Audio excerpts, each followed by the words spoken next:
Almendras to, asawa ni Chris Almendras. Hindi na kasi tuloy yung lakad ko, so susunod ako sa pinuntahan nila. Alam mo ba yung address ng Gardens Place na pinuntahan nila Chris at ni Miss Pascual? Ay, naku ma'am eh. Hindi po nakasama si Madam Jacinta eh. What? Hindi na si Miss Pascual yung kasama ni Chris. So, sino na? Si Rosel po. Rosel? Si Rosel Dixon ba yung tinutukoy mo? Dison? Opo, opo. Wait. You mean, empleyado ni Miss Pascual si Rosel? Ay, Papi, di niyo po ba alam? May, ano ho eh, kasi sinundo ho siya rito ni Sir Chris kanina eh. Oho. Okay. Sige, paki-forward na lang sa akin yung address ng Gardens Place, ha? Thank you. Sige. Pa-forward ko po. Sige po. Sige po.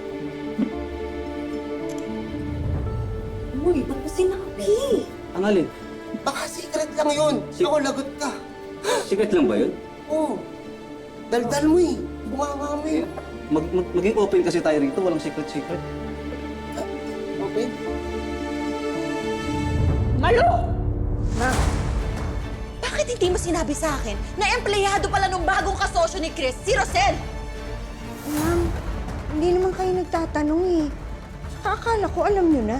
Pwes, hindi ko alam. Magbibisa ko, ha? Mag-ready ka na rin. Aalis tayo. Bilisan mo, ha? Opo. Sobrang nalungkot ako nung iniwan niya ako. Pero wala kaming pinagsisihan sa mga naging desisyon namin na mahalin ang isa't isa. Ano ba yan? Nagdrama po ako.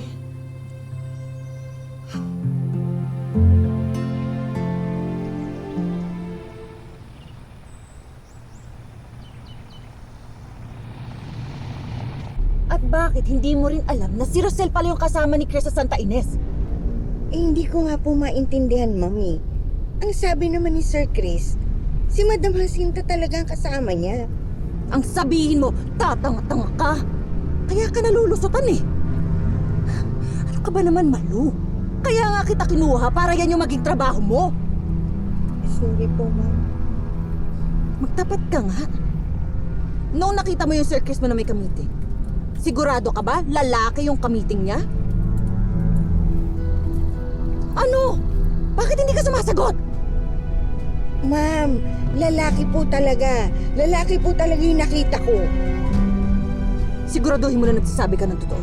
Dahil kapag nalaman ko nagsisinungaling ka, tatama ka talaga.